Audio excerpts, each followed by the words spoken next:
BSP मनोरंजन film Bihar बाजार Samastipur. DJ Manish Raxaul.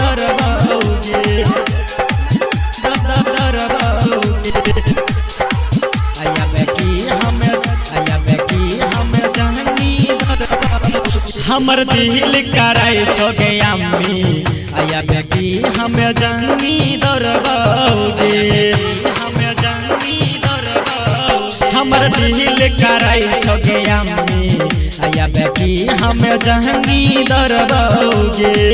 Belaun गाँव में तजिया बनाई छौ बेलौन गाँव में तजिया बनाई छौ मुहारा में हमें मनाही बाऊगे। हमर दिल कराई छोगे अम्मी आया बेटी हमें जंगी दरबाओगे हमें जंगी दरबाओगे। हमर दिल कराई छोगे अम्मी आया बेटी हमें जंगी दरबाओगे। बेलौन गाँव में तजिया बनाई छौ बेलौन गाँव में तजिया बनाई छौ मुहारा में हमें मनाही बाऊगे।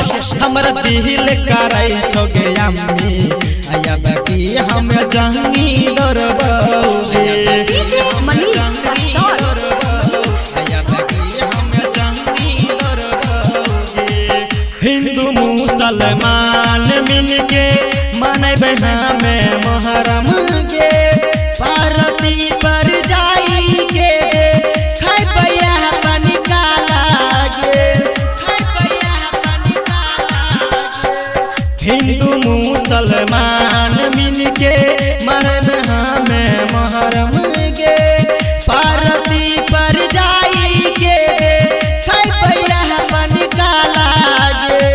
अब की खुश होतई अब की खुश होतई सब अपन गाँव वाला गे।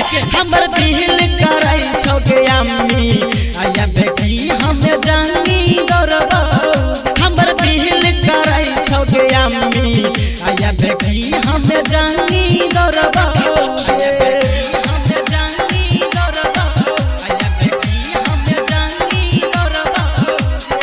डीजे मनीष रक्सौल।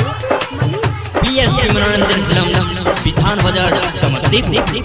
मोहम्मद आलम संग है जैते जैते साथ में सनोज गे बढ़िया बढ़िया खेला देखते देखते गाँव समाज गे देखते गाँव समाज गे।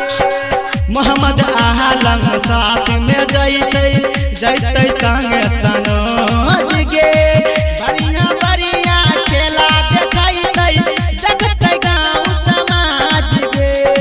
सब जुवक हंसत खेलत सब जुवक हंसत खेलत आही तहिया अपन गाँव गे। हमर दिल कराई छोगे अम्मी आया बेटी हमें जंगी दरबाओगे। हमर दिल कराई छोगे अम्मी आया बेटी हमें जंगी दरबाओगे। बीएसपी मनोरंजन फिल्म बिहार बाजार समस्तीपुर।